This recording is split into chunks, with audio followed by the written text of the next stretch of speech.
James van Oppen. Welcome to the Peak District.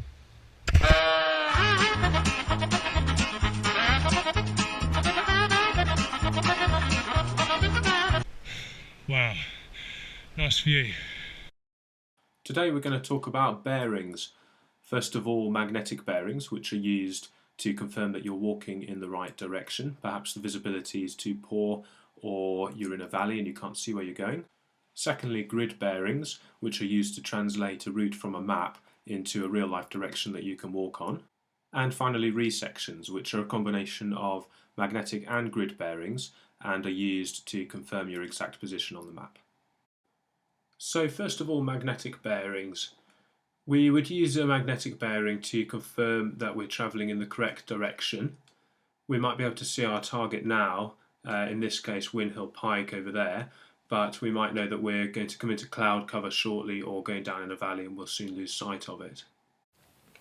Okay, so if this is us here in the middle, then a magnetic bearing is simply the angle that's formed between magnetic north and the target that we're approaching, in this case the hill.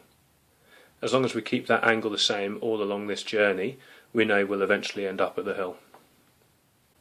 To measure a magnetic bearing, all you need to do is point your compass at your target using the direction of travel arrow to point at the hill we're approaching. What you then do is rotate this compass housing until north on the compass housing lines up with magnetic north, this red needle.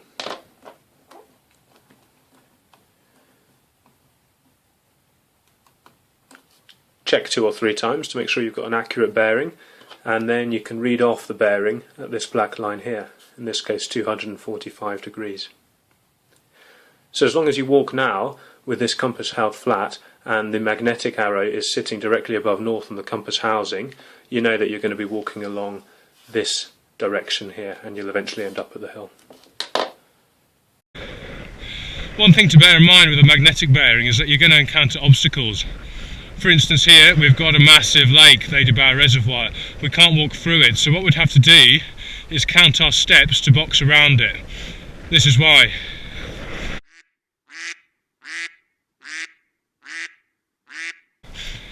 So if you just walked around that obstacle and now started walking on the bearing again, you can see that actually the bearing now is pointing way off. It's not pointing at Windhill Pike at all, and it would take us off track.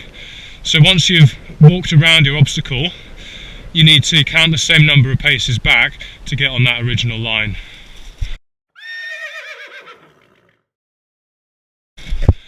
Okay, so we counted the same number of steps back, and we can see now that our magnetic bearing is pointing once again directly at the target that we're aiming for.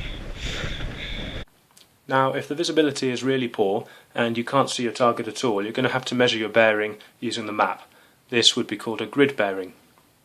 To measure a grid bearing, you need to know where you're starting from and where you're going to, find them on the map, and then lay your compass along the two, with the edge of your compass representing the journey you intend to travel in and the direction of travel arrow pointing in the direction you're going to move.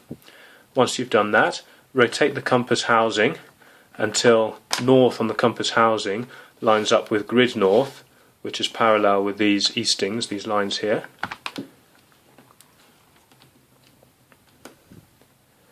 Once you've done that, you can read off the bearing off this black line, so that would make it 250. So 250 degrees is our grid bearing here. Once we have a grid bearing, to walk on that bearing we can either hold the compass flat and just rotate it without moving the compass housing, just rotate the whole thing until north on the magnetic needle matches north on the compass housing. We then know that that angle between magnetic north and the direction of travel arrow is representative of our journey. We could walk on that. It's not very accurate, so to make it more accurate we can convert it into a magnetic bearing.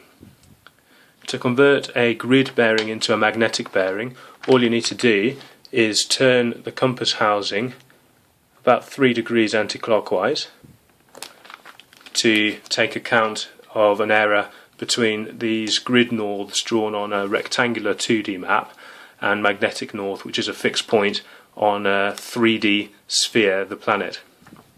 You can remember that conversion just by saying grid to mag add, and it's always about 3 to 5 degrees in the UK. So now that you have a magnetic bearing, it's quite accurate, and you can be pretty sure that if you walked on this direction of travel, you would eventually get to your target, the Windhill Pike. So that was magnetic bearings and grid bearings. What I'm going to show you now is a technique that you can use to confirm your position exactly. You might use this if you're walking along an area in deep cloud cover, and suddenly the clouds move to one side for a brief moment to give you a view of the surroundings, and you could use these surroundings then to confirm your position on the map exactly to continue your read.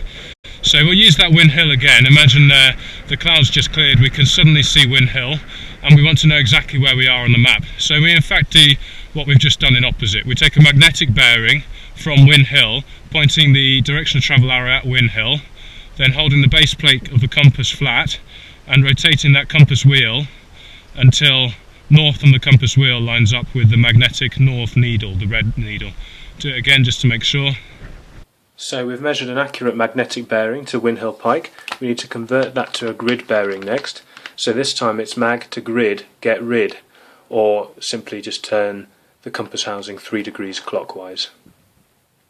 So we've now got a grid bearing onto that target, that reference point that we could see.